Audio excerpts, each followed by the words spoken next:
Hello friends, welcome to CAD Tips. In this video, I am going to explain about the two properties, get and set properties in C#. I'll explain with how it works. Okay, so let's start with the presentation. First of all, before we are discussing about get and set variable, we should know what is encapsulation. Encapsulation will make sure that the sensitive data is hidden from users. That is, to achieve this, hide the data from users, we need to declare the field or variables as private. So that's how we hide the sensitive data. And if someone needs to access that private data, we are using this get and set properties.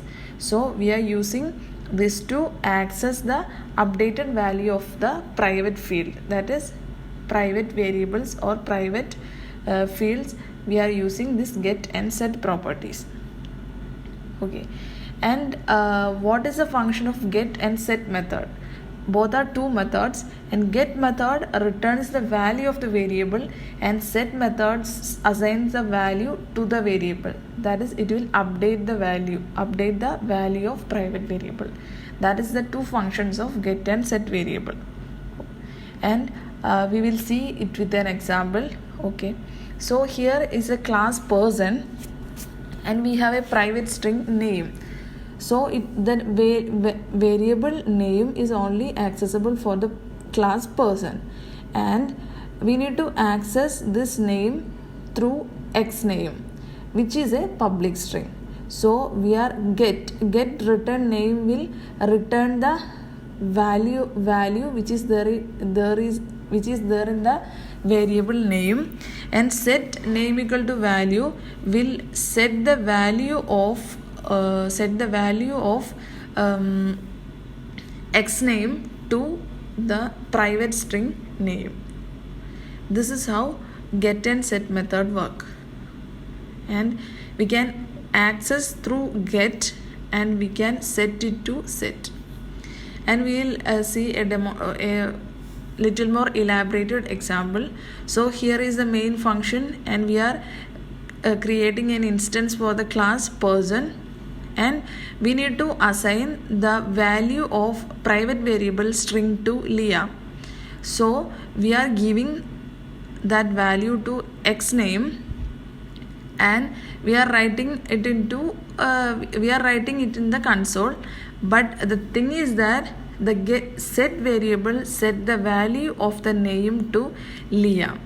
So if someone else is accessing the value name through X name, the return value will be Leah. Okay, this is how get and set function works to access this private variable or to update this private variable. And why we are using this encapsulation? It is mainly for control of class members. We can control the class members. Then next interesting feature is that fields can be made read only. That is, if we have read only and write only data. If we are only using the get method and we are not using the set method, it can be set as read only, and if it can be write only if we are not using get method and only using set method. And it is very flexible. The programmer can change one part of the code without affecting other parts, and increased security. It is another why encapsulation. This is how get and set methods work, and I hope you got a basic idea of how this get and set methods work in C#.